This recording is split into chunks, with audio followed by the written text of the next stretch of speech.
Bonjour les amis, aujourd'hui je vais faire une petite réaction par rapport à une coupure de journal que j'ai vue hier dans le Républicain Lorrain qui parlait par exemple en gros titre le sport aide à lutter contre le diabète.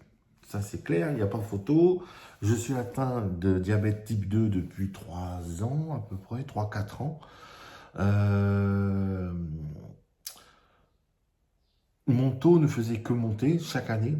Il était passé de la normale à, par exemple, de 1 à 1,2, puis 1,4, 1,6, 1,8, 1,9, 2, 2,1, 2,2. Et là, le Toubib a dit attention, là, il y a quelque chose qui se dérègle complètement. Donc, un médicament. Après, quelques mois après, on faisait une prise de sang, c'était pas suffisant. Donc, deux médicaments. Je suis arrivé à 4 médicaments. Donc j'en prends au matin et un peu au soir. Ça dépend si le soir je mange beaucoup ou pas, si je me suis dépensé dans la journée ou pas. Des fois le soir, j'ai pas besoin de les prendre. Mais ceux du matin sont importants. Et bien malgré tout, vu que je suis trop sédentaire ici, trop canapé, lit, pour regarder un film tranquille, voilà, peinard, quoi, à pas en foutre grand-chose, et ben voilà, ça a du mal à descendre. Même avec mes médicaments, le taux de sucre, des fois, on se dit, oula, je vais me faire engueuler par le toubib, hein. Parce que ouais, je traîne toujours entre un 4, un 6, un 8. Ouh, c'est trop élevé. C'est trop élevé. Et quand je refais un peu de randonnée le soir, tranquillement, balade, hein, c'est pas de la course à pied, c'est pas du jogging, hein. C'est vraiment, je me casse une heure ou deux. Alors des fois, je prends même mon petit sandwich sous le bras, hein, et puis mon téléphone, mon petit haut-parleur, et j'écoute un petit peu de musique tout seul, tranquille, dans les sentiers, un peu partout. Alors des fois, je marche, ouais, une demi-heure, une heure, facile, des fois un peu plus. Si j'ai pas mal aux pieds, tout ça, ça va. Et on s'aperçoit, en faisant ça régulièrement, parce qu'il faut pas faire ça qu'une fois par semaine et plus rien faire, mais si on fait ça assez régulièrement, moins deux, trois fois par semaine, et ben le taux de sucre, il a tendance à diminuer. Je pense que c'est le sucre qui s'accumule trop dans le sang, et vu qu'on bouge pas assez les muscles et tout, qu'on fait pas fonctionner les muscles, parce que c'est les muscles qui absorbent le sucre, hein. C'est les muscles qui viennent pomper le carburant. Donc ce sucre, ben, il n'est pas consommé, donc il s'accumule. Et le corps n'arrive plus, il ne comprend plus rien, et bouffe, diabète. Voilà. Donc il faut faire régulièrement quand même une petite activité, sans avoir besoin de faire 6 km, ni 3 heures de natation non-stop. Non, c'est pas un truc, c'est pas un athlétisme, hein, c'est pas un concours, hein. Donc il faut simplement essayer 10 minutes par-ci, un quart d'heure par-là, une demi-heure. Si on peut une heure d'affilée, pourquoi pas faire une marche, une balade, un peu de vélo, un peu le tour du quartier, des fois c'est suffisant. Et puis regarder les résultats, voir si c'est bien ou pas. Si c'est pas bien, c'est que des fois le régime alimentaire est pas très bon, c'est-à-dire que ben, il y a des choses trop sucrées ou trop de choses, par exemple trop d'amidon, par exemple le soir. Moi, par exemple, mes repas du soir, j'essaye d'y aller tout doux. Donc plus de légumes, moins de viande et surtout par exemple des bouillons, des choses comme ça. C'est bien aussi avec des légumes, c'est pas mal. Et puis, je m'en suis aperçu aussi avec mon expérience, par exemple, quand je pars à l'étranger. Alors, quand je pars un mois en Espagne, évidemment, je marche, je fais du vélo, je fais de tout, de la natation du matin au soir, et tout, partout, hein. Je me balade sur la plage, je me balade en ville, je visite, quoi. Et que ce soit au Vietnam, partout, j'ai pas du tout le même rythme. C'est-à-dire que j'ai tendance à me coucher très tôt le soir, parce que j'ai bien marché, j'ai bien visité, je me suis bien dépensé, donc je suis un peu crevé le soir. À 9 heures en général, je suis, allez, des fois même 8h30, hein. Je suis déjà terminé, Christophe il fait dodo. Il est capoute.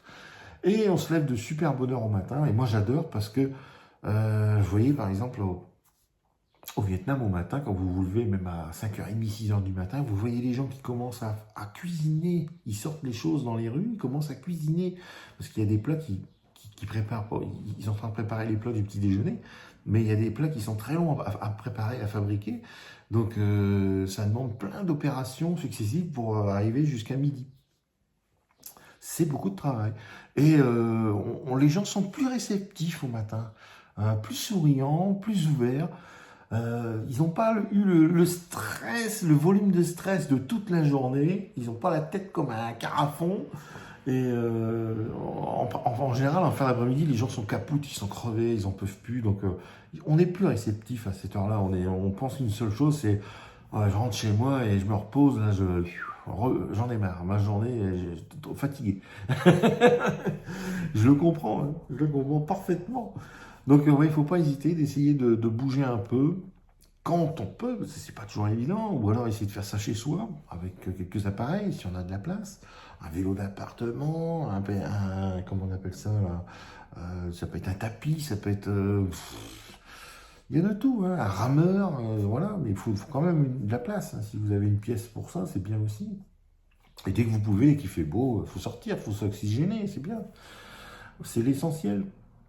Donc moi c'est pour ça, je vais essayer le régime Vietnam, on va dire, pendant, j'aimerais bien entre au moins un an ou deux, essayer ça, voir vraiment ce que ça donne. Parce que là-bas, pendant un mois, je me suis aperçu que j'ai nagé, j'ai fait du vélo, j'ai marché tous les jours comme un timbré. Et puis, il y a des fois, je prenais pas mes médicaments, ni du matin ni du soir, et mon taux était normal. Donc on se dit, wow, avec tout ce que je me suis goinfré en spécialité, en machin, même de tout, même des bonbons de là-bas, des glaces, des thés glacés. Je buvais même des jus de canne à sucre frais qui passent devant la machine devant vous, là. Vite, il récupère le jus, quelques glaçons, voilà monsieur. Un autre, c'est trop bon. C'est quand même pur sucre, hein. Merde. Donc, ça- normalement, mon taux aurait dû être énorme. Et en fait, non, il était à la normale. Parce que je pense qu'avec l'habitude que j'avais là-bas, bah, ça stabilisait comme il faut, impeccable. Donc, si ça se trouve, j'aurais peut-être même plus besoin de mes médicaments ou quelques médicaments seulement au matin, pas ceux du soir. Donc, intéressant quand même, à voir, à voir. Il me faut plus de temps pour dire est-ce que ça vaut le coup, est-ce qu'on y arrive ou pas. Mais c'est certain que un peu de sport, ça fait du bien. Sans taper dans les extrêmes, voilà, pas besoin de faire des décathlons hein, pendant 10 heures par jour hein, pour ça. Sinon, vous allez vous bousiller la santé encore pire que l'améliorer, quoi. Et voilà. Et puis aussi le fait de, par exemple, de pas. Avant, j'avais tendance à suivre des groupes. Quand je partais faire des visites, je suivais des groupes en voyage organisé. Alors ça, c'est à faire au début, par exemple, mais moi, je peux plus. Moi, je sature, je pourrais plus faire ça. Parce qu'on est trop coincé, on est trop enchaîné à ce système de groupe, pas de temps libre, rien, pas une minute tranquille pour faire des photos, discuter avec les locaux, les autochtones, voir les coutumes, voir leurs habitudes, connaître des choses du pays. Non, c'était on court au site suivant. Ok, on n'a pas le temps.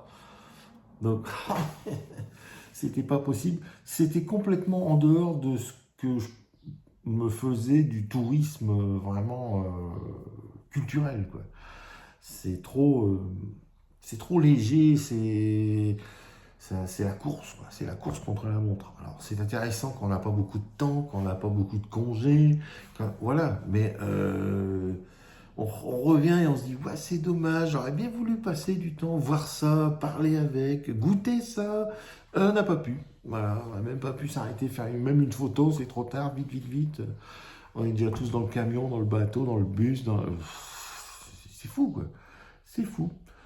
Donc, bon, vous voyez des choses, mais je vous dis, quand vous y allez un peu vous-même en sac à dos, et puis vous découvrez, vous avez un point de chute, et vous dites, allez, j'ai 4 jours pour visiter le patelin, et si on n'a pas tout fait, c'est pas grave.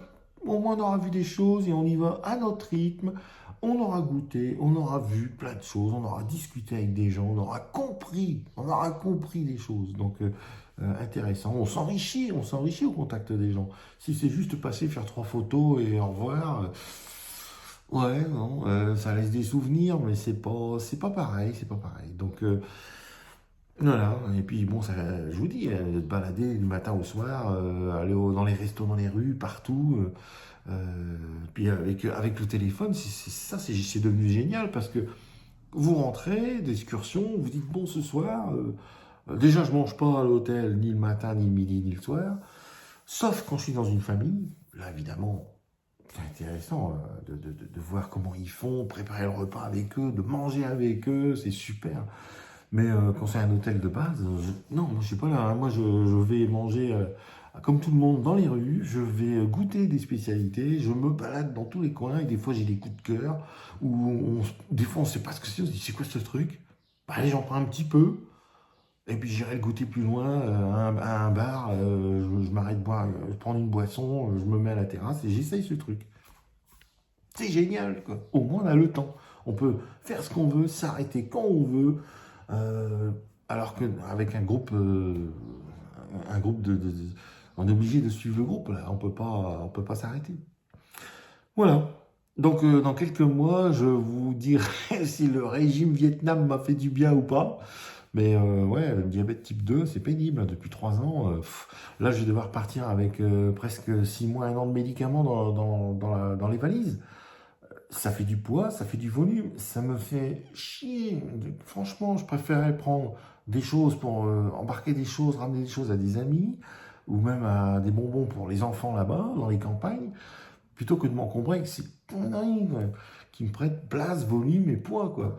Mais voilà, je suis obligé. Donc bon, bah, on va essayer quelques temps, et puis si ça se trouve, j'aurais peut-être plus besoin, ça serait l'idéal. Ou vraiment, en fonction des résultats, je prendrai ou je prendrai pas. Voilà. Bah, j'espère que ça va s'améliorer, parce que bon, il y a pas de raison. Voilà. Merci à vous et prenez soin de votre santé. Merci.